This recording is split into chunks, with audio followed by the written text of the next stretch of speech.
You're listening to the Savage Lovecast, Dan Savage's sex and relationship show for grown-ups. If you're under 18, get out of here, young'un. If you're stuck in a relationship quandary, or if you're looking for sexual harmony, well, there's nothing you can't ask on the Savage Lovecast. Dating is frustrating. It's hard to find what you're looking for. And if what you're looking for, if what you're trying to leverage into your life using your dick as a lever is a husband, I'm obviously talking about gay dating here, meeting guy after guy after guy who already has a husband but wants to work your lever anyway, I can understand how frustrating that might be. And I certainly understand that frustrated guys need to vent, which is what one frustrated guy did on Instagram last week, where he went to, in his own words, have a complete meltdown. I want to play it for you now. As meltdowns go, it is very short and to the point, but content warning, it's very shouty, unpleasantly shouty. Listeners with auditory sensitivities or who don't like being shouted at might want to turn the volume way down for just a few seconds or skip ahead. I'm going to play it now, this shouty clip, in 3, 2, 1. I don't want to be in an open relationship! Why is every gay person I know fucking somebody other than their husband? All right, for those of you who skipped ahead to avoid the shouting, here's the full quote read out in a calm and collected tone of voice. I don't want to be in an open relationship. Why is every gay person I know fucking somebody other than their husband? One of my follows, Harry J. Cook, also one of my followers, which makes us mutual oomphs, reposted this guy's meltdown and added this caption. Yet they, and by they, Harry means married gay men in open relationships, and yet they will scream about marriage equality. Make it make sense. Challenge accepted, Harry. I will make it make sense. And it's actually important that we make sense about this and talk sense about gay marriages right now, as the right is gearing up to end marriage equality. So, here we go, making sense. You didn't have to be monogamous to be married if you were straight. Straight married couples had open relationships, and straight married couples were swingers, and straight married couples practiced a whole lot of polyamory back when gay people couldn't get married. Gay people shouldn't have to be monogamous to be married either, now that gay people can get married. The fight was for equal rights, not double standards. And I think it's unhelpful for gay men to unthinkingly parrot one of the lines of attack conservatives and religious opponents of marriage equality used against us the first time we kicked their asses, namely that gay men don't deserve the right to marry because gay relationships are less likely to be monogamous. Also, gay relationships less likely to end in divorce, as we now know, but they don't want to talk about that. Instead, they argued, when we were still fighting for the right to marry, that marriage was defined by 3 things: religion, children, and monogamy. But somehow, those 3 things were only definitional when gay people wanted to get married. Straight people could get married without being religious, without becoming parents, or without being monogamous. Again, the fight was for equal rights, not double standards. The equal right for gay couples to be secular, childless, and in non-monogamous marriages if we so chose, or to have big church weddings and lots of babies and practice monogamy if that's what we wanted. Okay, so being me, being a person who gives relationship advice for a living and seeing somebody in crisis, the shouty guy, unhappy about being single, I offered Harry and his shouty friend a little friendly relationship advice while I was lurking in the comment threads on Instagram. Maybe instead of complaining about non-monogamous married gay couples, all the single gay men out there who want monogamy could use some of that complainy energy, that shouty energy, to locate each other and date each other and marry each other. I got some angry DMs about this. How dare I tell gay men who want monogamy to restrict themselves to dating only other gay men who also want monogamy? Harry, my pushed back. Telling monogamous gay men to just date each other is kinda lazy. Okay, maybe it's kinda lazy and that it's kinda obvious, but I'm not sure what other advice I could give gay men who want monogamy besides maybe you guys should date each other. We tell people who want kids to date other people who also want kids. We tell people who don't want kids not to date people who do. And somehow that's not controversial advice. The reaction I got telling gay men who want monogamy to date other gay men who want monogamy reminded me of the reaction I once got from some bisexual guys I gave some advice to back in the day. Bi guys were writing in to complain about how awful straight people were and how awful gay people were and how crazy it was that gay people were just as biphobic as straight people. And in addition to telling straight people and gay people to be less biphobic and less awful to bisexuals, I also suggested to these bi guys that they might want to maybe think about dating each other. Look, I get it. No one likes to be told their options aren't infinite. No one wants to hear that you can't have everything or everyone you want, especially men. And I say that as a man. No one wants to be reminded that dating, which is already hard, which is already frustrating, might be a little harder for you because you want something most other people in your erotic target demo don't. And everyone is allowed to complain. Everyone is allowed to vent. Ask anyone who lives with me. I complain all the time about everything. But at this moment, I think it's important that our complaints, gay people's complaints about other gay people, suggesting that gay people are doing marriage wrong, gay people saying gay people are doing marriage wrong, that's just going to empower people who will be arguing over the next few years that gay people shouldn't be allowed to do marriage at all. All right, moving on. Hump News, the new fall lineup of Hump films. More than 20 amazing new films will be playing in Berlin, Seattle, Cleveland, Bend, Oregon, Burlington, Vermont, Columbus, Ohio, Madison, Wisconsin, and Missoula this week. You can watch the trailer, and oh my God, the trailer itself is so good, and order tickets to a screening at a theater near you right now at humpfilmfest.com. Magnum subs, save the date. Our next Savage Love Live, October 8th. If you're not yet a sub and you'd like to come to the next Savage Love Live, get an invite to the next Savage Love Live, become a Magnum sub now at savage.love/subscribe. And coming up on today's show, a confident woman who enjoys casual sex keeps hearing that she's a boy on the inside from her friends. A gay man is worried he's a sex addict because he's having too much sex. And a woman's volatile brother cut her off and has refused to speak to her for over a year. She is about to see him at a family funeral. What should she do? Should she pop over and say hello? And joining me on the Magnum, New York Times bestselling author Elise Loehnen, author of On Our Best Behavior, The 7 Deadly Sins, and the Price Women Pay to Be Good, joins me to talk about the role envy plays, that's one of the 7 deadlies, in the scrutiny of women, lust and slut shaming, and how to work on our relationships, with the right-wingers in our lives. There's a little of my conversation with Elise on the micro, but for all of Elise, all of my conversation with Elise, you will have to subscribe to the Magnum right now at savage.love/subscribe. All right, let's get to that first call. This episode of the Lovecast is brought to you by the good folks at Squarespace. They make it easy to build a beautiful website, blog, or online store. Head on over to squarespace.com/savage for a free trial. And when you're ready to launch, use the offer code SAVAGE to save 10% off your first purchase of a website or domain. This episode is brought to you by my favorite mattress, Helix Sleep. Right now, Helix is offering 20% off all mattress orders and 2 free pillows for our listeners. Go to helixsleep.com/savage now.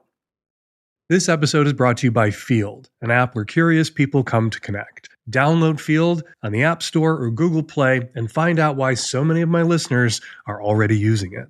Hi, Dan. 32-year-old male living in the Northeast, gay. I'm in a throuple with my husband of 12 years and our boyfriend.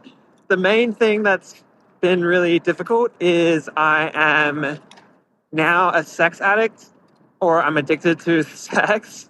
I can't stop thinking about it. And sometimes I leave work to go fuck these boys.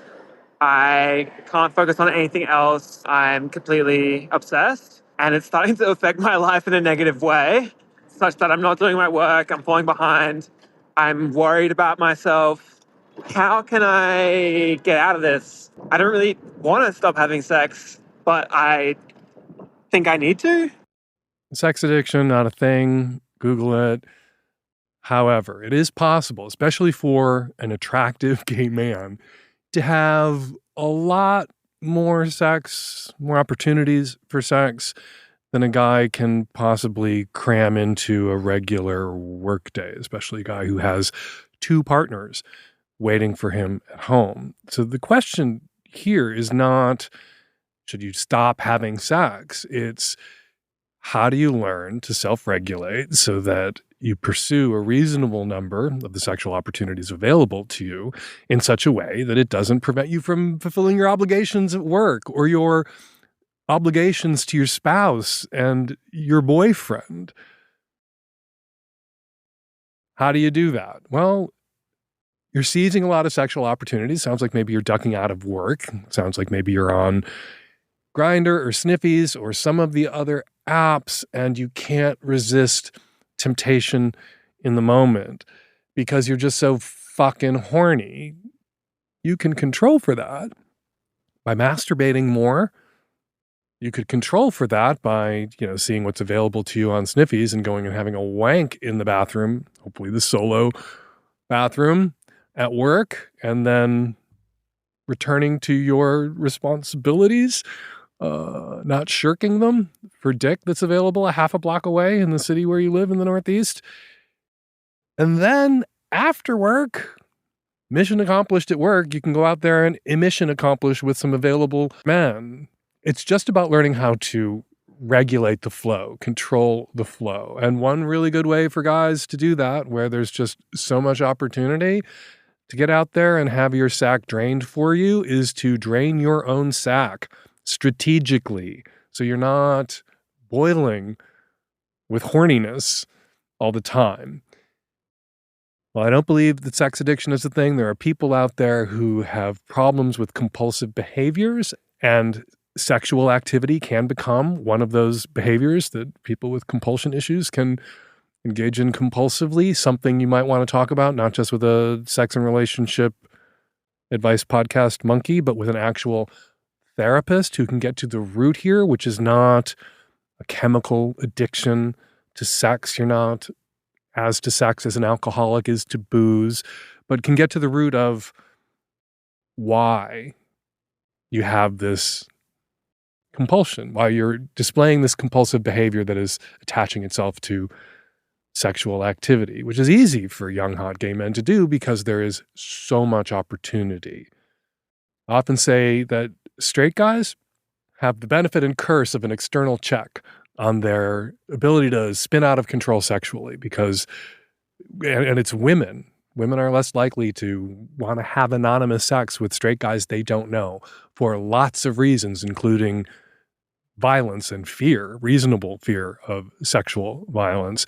Gay men, young, attractive gay men with smartphones and access to the internet, you have to find that check inside yourself. You have to create an internal check on your ability to spin out of control sexually. But the sex is a problem if you're having so much of it that you're not doing your job, or you're neglecting your husband and your boyfriend. So, doctor, I'm having way too much sex. It's fucking up my life. The doctor says, well, have a little less sex and don't fuck your life up.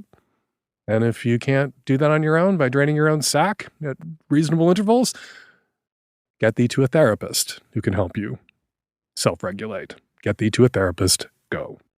You want to know one of my pet peeves? When people use social media sites as their main website. Lame. If you want to be taken seriously and be useful to your clients or followers, for heaven's sake, use Squarespace. Not only will your site look great and work well, but you'll also get access to a ton of fantastic services to grow your business or creative project. For instance, with Squarespace email campaigns, all the tools you need to engage people are built in. Set up email automations to stay connected, nurture leads, and save time, while simultaneously integrating your offerings into beautifully designed templates that drive bookings and sales. Schedule emails that reach your audience at the perfect time, keeping your business or band or film festival top of mind and driving long-term growth.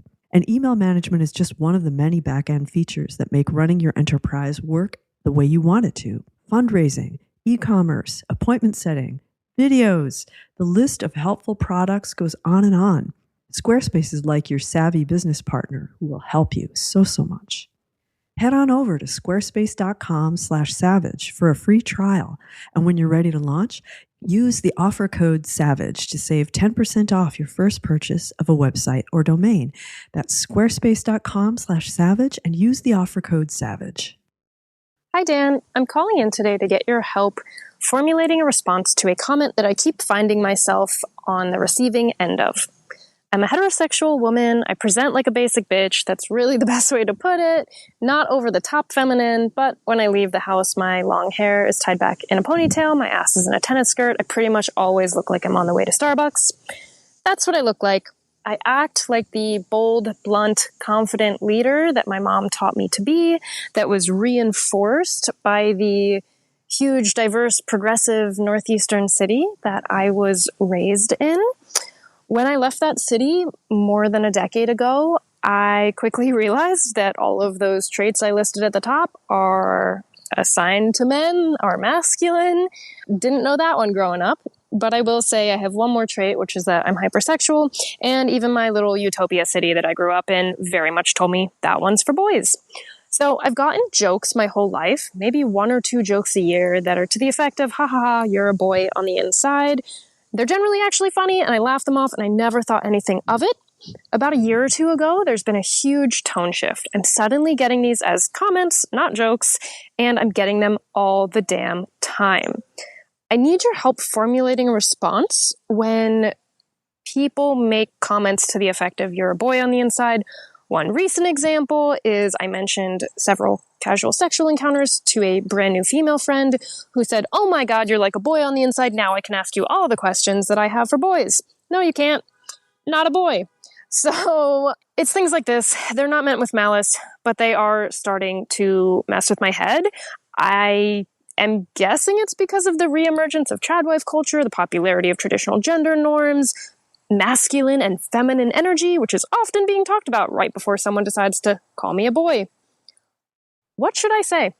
What's a respectful, kind way to tell someone to stop? So you're a strong leader and you sometimes enjoy casual sex.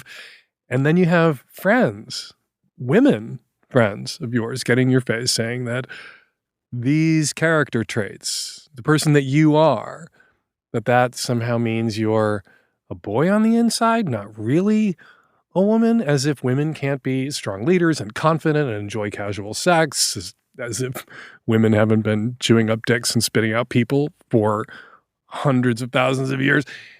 They're just wrong. And I think you can push back against it strongly. And I think you could confront your friends when they say, I'm going to ask you all the questions I would ask a boy because you're so like a boy. And you could tell them to listen to themselves, to listen to what it is that they're saying, because they're buying into an idea of what a woman, not what a woman can be, but what a woman has to be or should be, that a woman has to fit into this tiny little box of not that interested in sex or only interested in a particular kind of sex in the context of a relationship. And a woman needs to be deferential and a woman needs to let men lead and a woman shouldn't be assertive. Fuck that. I feel your pain. I feel your rage. Like I spent 8, 9, 10, 11, 12, 13, 14, 15 being told I wasn't a boy, being accused by homophobes of being a girl in the same way you're kind of being accused right now by women who've internalized misogynistic messages in our culture. You're being accused of not being a woman or having a boy deep down inside you, and you don't. You're just a strong, confident woman who enjoys sex, which is a kind of woman that exists and has always existed. It is the kind of woman that the culture sometimes wants to convince women don't exist or shouldn't exist or can't exist or disqualified somehow from womanhood or femininity if they exist in that way. And it's just bullshit. Just like when the culture told me when I was the culture, my friends, family, classmates, teachers told me when I was 12 years old that I was not a boy because I liked to bake, I liked to sing, I liked to dance, I liked to read. I didn't like sports. I didn't like roughhousing, and that made me not a boy. It didn't make me a kind of boy, a different kind of boy. It didn't prove that there weren't boys out there faking liking sports and rough and tumble bullshit and not pursuing interests or hobbies that they enjoyed for fear that they might be accused, like I stood accused of not being an actual boy. It's exhausting, the policing of, I don't call it authentic gender expression or just gender expression at all. And now it comes not just from conservatives and, conservative parents or right-wing fucking asshole teachers that I had to deal with when I was in my Catholic schools who want boys to be boys. Now comes sometimes from the left, where people are thinking it's somehow progressive to scrutinize their friends or lovers for traits that are classed feminine or classed masculine when their lover is not masculine or not feminine, and then say, oh, I see inside you that you are not really a woman or not really a man, or you have these traits that put you into some other category. I think we should just be really assertive about men can be all sorts of different kinds of men, and women can be all sorts of different kinds of women. And your brand of womanhood is not a boy in disguise. You're not a boy with tits. You are a strong, assertive, powerful woman with healthy sexual appetite who appreciates a good railing every once in a while. And you aren't ashamed. And you aren't disqualified from being a girl or being a woman or enjoying what things that you might enjoy that are traditionally associated with women or femininity. Just like I enjoy some things that are traditionally associated with men and masculinity. But yeah, I feel you. I feel your pain. I went through this. It sucked. It sucked. And I pushed back hard. I told people that I was so a boy and they could go fuck themselves. And I recommend that you say something similar to your friends who keep telling you that you are not really who you know yourself to be. And maybe make some different friends. There are other women out there like you who aren't going to question whether you're actually a girl or a boy or not. Maybe you fell in with a group of, I don't want to say basic bitches. I want to say maybe you fell in with a group of women who their feminine personalities or presentation sort of aligns with the cultural stereotypes. Some people, their authentic gender expression is kind of the gender expression that is expected of males or females, and they feel no cognitive dissonance about it, and they're not performing femininity, they just are feminine women, or they are masculine men, and it's not an act, it's just authentic to them. And so maybe all your friends are authentically feminine in that way, and you seem like someone from another planet to them. And maybe if you made some more friends who are like you and introduced them to those friends, maybe they would understand you better. And then at least you'd have some women to hang out with who weren't telling you all the time because you went and got some last night and then threw the guy out that you must not be a woman. This episode is brought to you by Helix Sleep. Against all odds, I am sleeping pretty well these days. How can this be possible for an admitted insomniac like me? It is because I have learned to shut off my phone and I lay down every night on one of my Helix mattresses. Yes, we have more than one. And even on those nights when I can't get to sleep, it feels really good to be there on top of my Helix mattress. The Helix lineup offers 20 unique mattresses, including the award-winning Luxe collection. That is ours, of course. Terry will accept nothing less than Luxe. The Helix Elite collection, a mattress designed for big and tall sleepers, and even a mattress made just for kids. To figure out which mattress is right for you, take the Helix Sleep Quiz to find your perfect mattress in under 2 minutes, and your personalized mattress will be shipped straight to your door free of charge. And with Helix's 100-night sleep trial, you can try out your new mattress, see how your body adjusts, and if you decide it's not the best fit, you are welcome to return it for a full refund. They offer models with memory foam layers to provide optimal pressure relief if you sleep on your side like I do, or models with a more responsive foam to cradle your body for essential support in stomach and back sleeping positions. And other stomach and back positions too.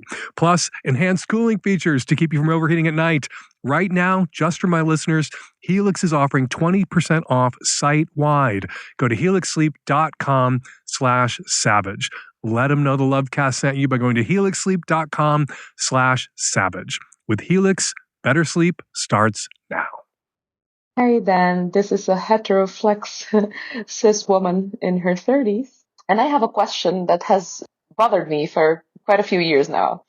I have no difficulty reaching orgasms. I masturbate a lot, and if I am with a partner that pays some attention to my pleasure, I also have no difficulties getting there. But there's something that bothers me, which is I really need to fantasize in order to orgasm. I cannot orgasm, let's say, in connection with my present partner. And this has bothered me so much because I see that many men, when they are with me, they are able to reach an orgasm. Not all of them, that's true, but some of them are able to just be so present and be aroused by what we are doing among ourselves. And some of them will come looking at my face, which I think is so sexy. And I can never, ever, let's say, afford to be connected enough or present enough to be turned on by what we are doing. I always have to fantasize. I always have to go to these, let's say, prefabricated scenes of my fantasy in order to reach this point of orgastic inevitability, as you say sometimes. So is there a solution to this? I am okay as I am, but I really wish to experiment this at some moment and with more ease, let's say. So what are your thoughts on this? Is this something that is equally difficult to men and women? Have you heard of it? What do you think of it? Thank you so much. Joining me to help answer this question, because why the fuck not, Elise Loehnen, New York Times bestselling author of On Our Best Behavior, The 7 Deadly Sins, and the Price Women Pay to Be Good, an exploration of the 7 deadly sins, ancient ideas of morality that still control and distort women's lives today. Elise co-hosted the Goop podcast and Goop Lab on Netflix. Hey, Elise, welcome to the Savage Lovecast. Thanks for having me. There are people who will laugh at the prospect of me answering anyone's sex questions for what it's worth. It's kind of right up your alley. You did just write this book. One of the chapters is about lust and how the idea of lust as a sin impacts women. But before we get to your book, really quickly, I wanted to mention my book because we have a subtitle in common. Oh, I wrote God. Skipping Towards Gomorrah, The 7 Deadly Sins and the Pursuit of Happiness in America 25 years ago.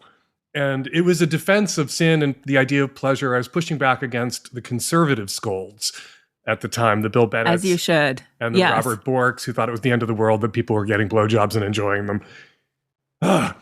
And now you come out with this book 25 years later. What was tempting for you about the frame of the 7 deadly sins? Why did you frame your book using that device? Because I, despite being raised in a progressive house in Montana, outside of organized religion, my father's Jewish, my mom's a recovering Catholic, my older brother's gay, I have all the sort of right values, and yet I still found myself as a woman trying to perform my goodness to the world. And I really wanted to understand where that came from. And as I started to list out the qualities of goodness that I found myself adhering to, putting other people's needs before my own wants, being sexy but not sexual, keeping my body tightly constrained and controlled and the right size, sort of a quote unquote good body, not talking about money or thinking that money is base and unspiritual and people have too much of it. And all of that is true. There's too much inequity. But as I started listing these ideas out, I realized I'm writing out the 7 deadly sins, which I only knew from the movie Seven, for what it's worth. And so when I went to the Bible to understand where they came from, I realized, like, they're not in the Bible. I'm sure you know this. First chapter in my book is about how they're not in the Bible. I can't wait to. I'm adding your book to my Amazon cart as soon as we're finished. I can't wait to read it. Yeah, and it was this idea, the central thesis is that women are programmed to perform our goodness, quote unquote goodness in the world. I'm not talking about sort of like a this idea that we're all good. I'm talking about this externally adjudicated priests, parents, professors deciding who's good and who's not, and that men are conditioned for power. I mean, I think gay men are sitting in an interesting nexus point there, right? So yeah, a lot of gay that was men the out there do genesis. feel like we have to be good. There's a famous book from the 70s called The Best Little Boy in the World. We had to be the best little boys in the world. In part not to attract attention to ourselves. You know, we were good because then we weren't too heavily scrutinized. We were worried about being scrutinized because then they would figure out how bad we actually were. The stuff that was going on between our ears. Yeah.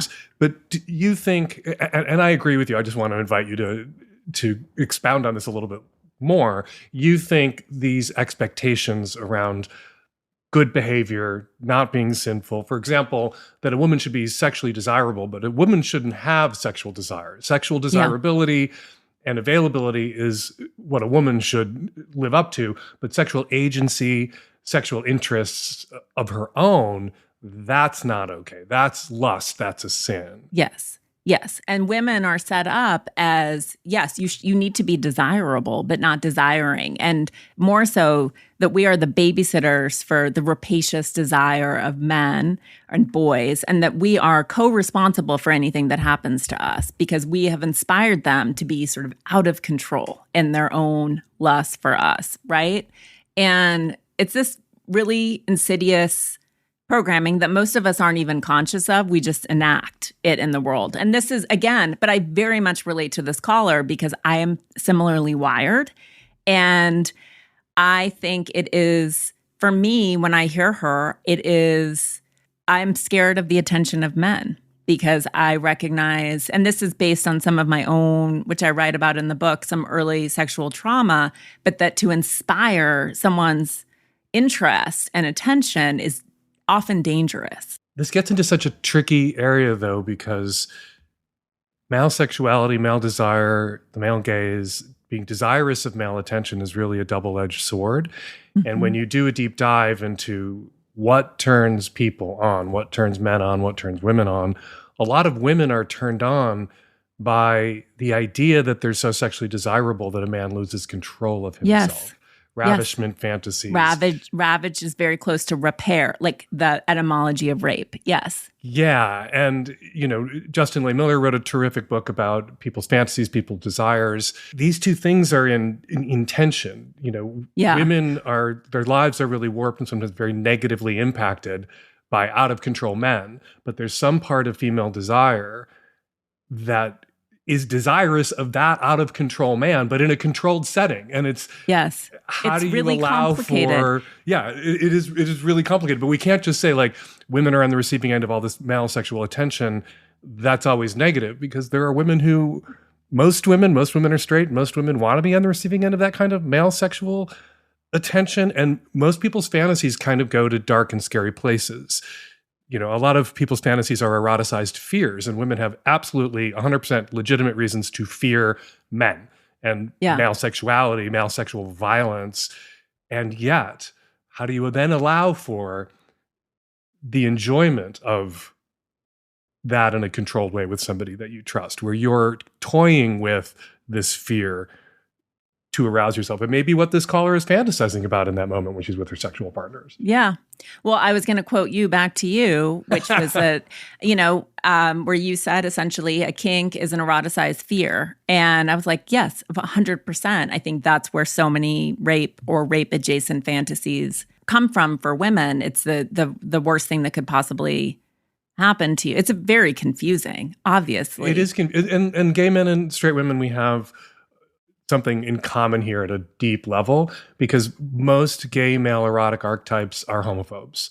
Gay men fantasize about cops and firemen and Marines and sailors and truck drivers and cowboys, not famously pro-gay people waving pride flags on the side of the street during the pride parade, right? They're figures of fear and terror, and yet there is this desire. And the same, I think, plays out in the erotic imaginations of women. We share this. This is fascinating. And is the fear in the aftermath of making that firefighter cowboy transgress and then having them retaliate? Is that like the crux of the fear? Well, I think it's narcissism. Like, this Marine is not gay, but I'm so hot.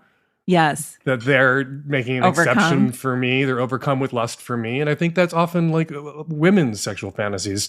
And when you do, here we are making generalizations about 4 billion people and 4 billion other people. There will be hundreds of millions of exceptions. Exceptions are probably listening to this show at a greater rate than non-exceptions. But I think there's a kind of narcissism at the heart of that. Like, we want to be desired. We want to be seen as objects. And we want to inspire in some people that loss of control that we know is dangerous for us. There's no more dangerous place for a gay man to be than alone in a room with a straight identified man in his refractory period, with a straight identified man who just came. Oh, that is a dangerous place for a gay man to be, for a trans woman to be. Yeah. And it can be a very dangerous place for a woman to be in a room with a man who just had an orgasm. And yet gay men, straight women, trans women who are attracted to men, we want to be in that room. Yeah. Isn't that wild?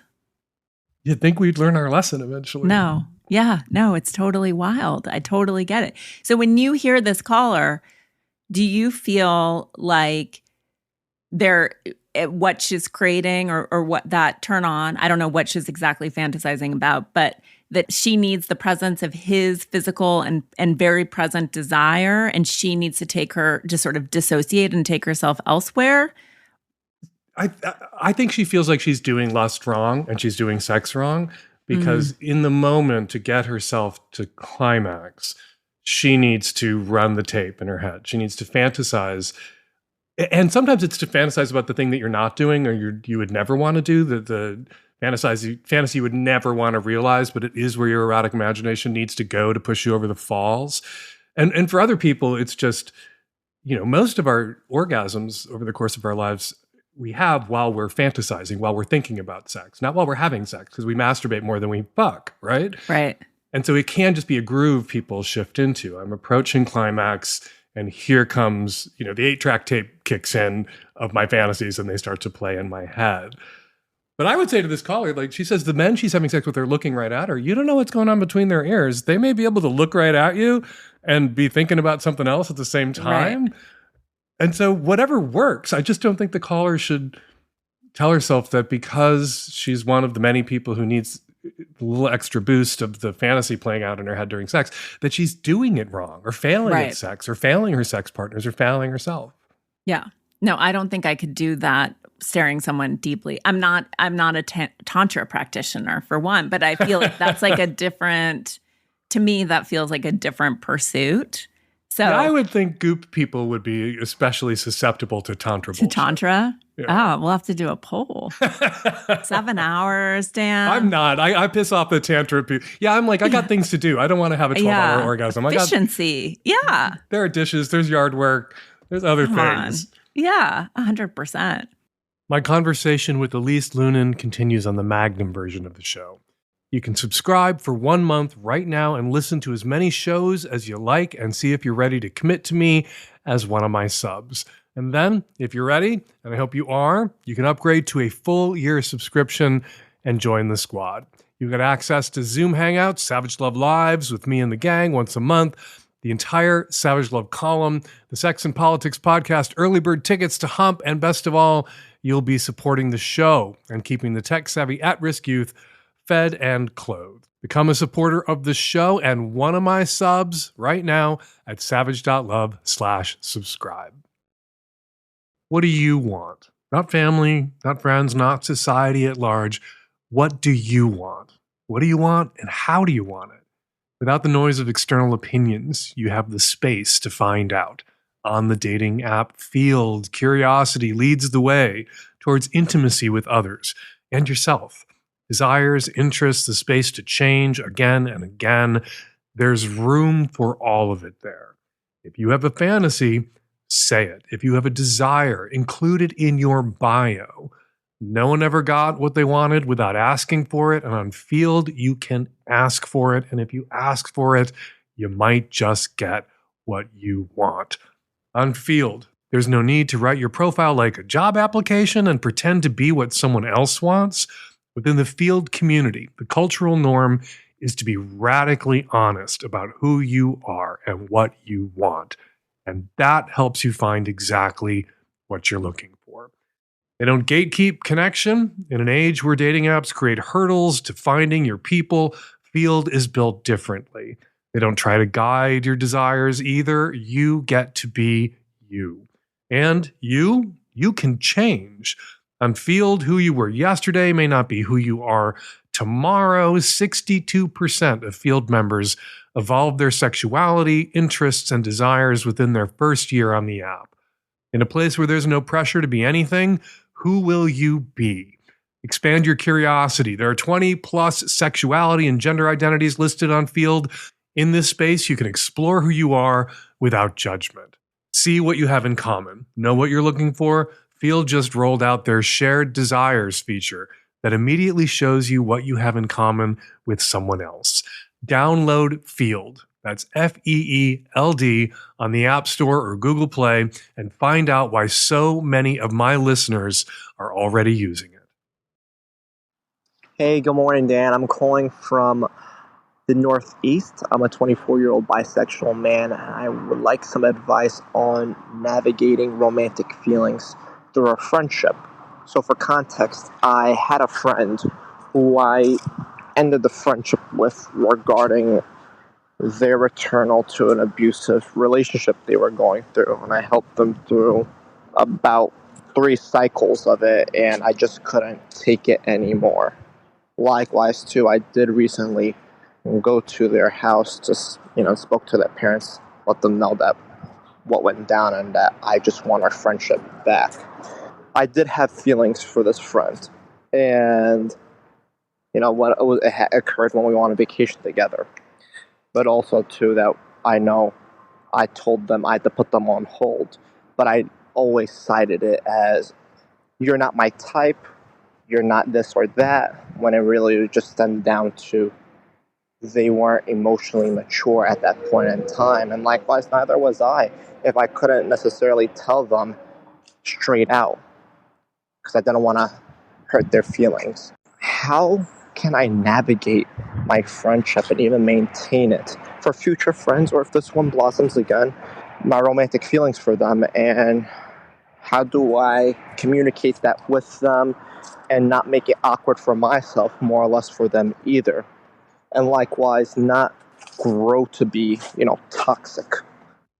On the one hand, being a gay man, I have so many friends that are some of my best friends, but our relationship started with sex or with dating, brief relationships, and devolved isn't the right word. Evolved, just transitioned to friendship. We realized that we were better friends than lovers or better friends than boyfriends, and we were able to make that transition, that pivot. So I know that that's possible. I know it's possible to be friends with someone that you communicated once upon a time your romantic attraction or feelings for. Maybe communicated those feelings with your dicks at and in each other. So that's possible.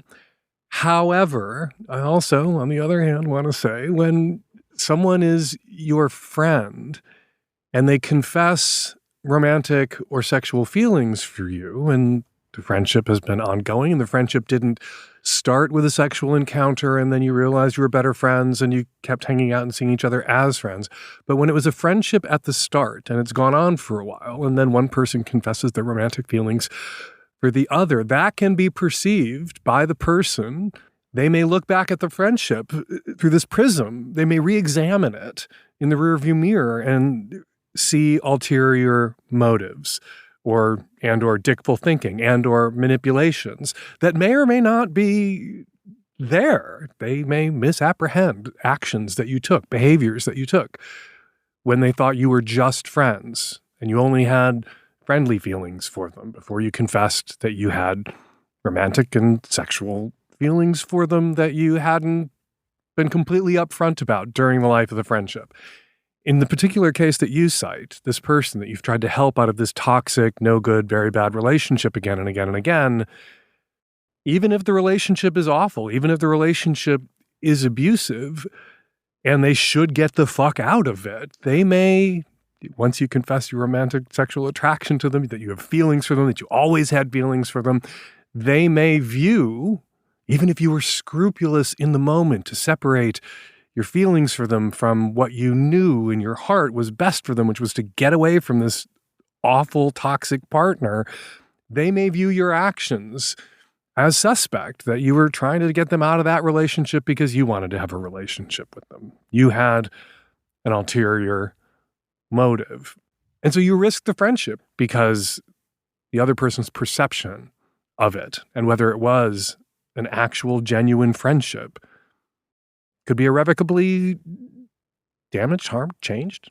So what do? You have these feelings for this person who's back in a relationship with this toxic person that you ran and told his parents about, or their parents about.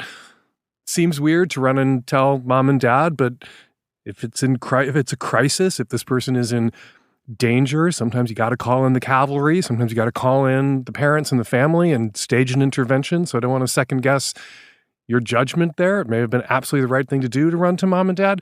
What do you do now? Well, you've ended the friendship. You've cut this person off because you just don't want to go through this again and again and again. You don't want to feel like they use you as a sounding board to process their feelings for this really toxic person and basically slowly talk themselves into getting back together with this toxic person. You don't want to feel like you're enabling that toxic relationship. And after a while, after a few cycles of someone turning to you because their relationship is awful and the person they're with is awful, and you helping them get the fuck out of that, and then them returning to that, after a few cycles of that, yeah, you're allowed to say, I'm done. I think it's sometimes the best thing that you can say to someone. I'm done. Give me a call when you wake up and you end this relationship, and then we can have a friendship, or maybe ... something more. My advice, though, in the short term, you already ended this friendship.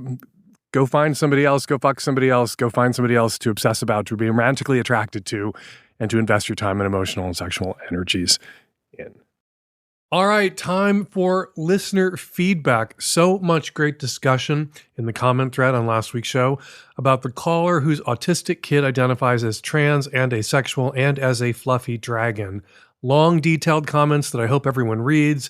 From Jen, Rats Can't Knit, Eden, Jonathan, Inspired Desires, Delta 35, and more. I can't do any of the comments justice here by reading a selection, so I'm going to encourage everyone to dive into the thread and read the whole thing. There were some questions in the thread about how I knew the age of the child involved. The caller also wrote in to me and included the kid's age. I should have made that clear in my response.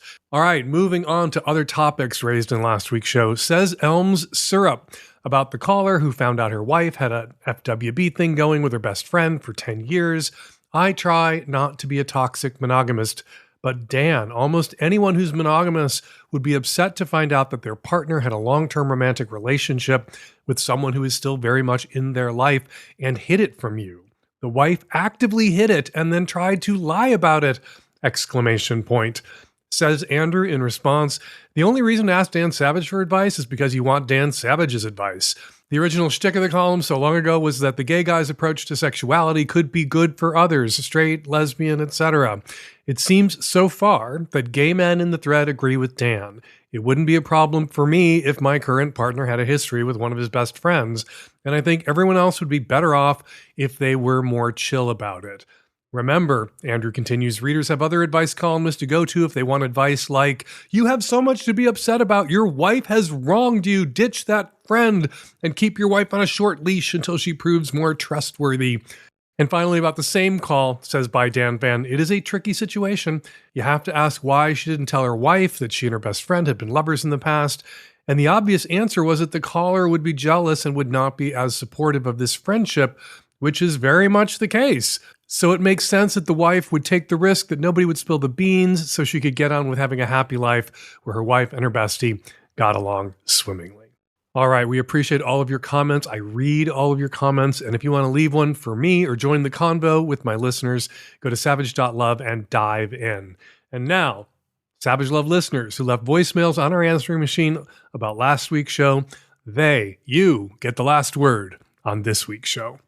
Hi, Dan. I'm calling in response to the caller who has been in a 9-month marriage with her wife and who found out that her wife had been in a sort of 10-year hookup ship with a friend in the past. And I feel like maybe you skimmed over the part where the caller says that her wife texted her from the bathroom, and also that the caller had had a couple of drinks.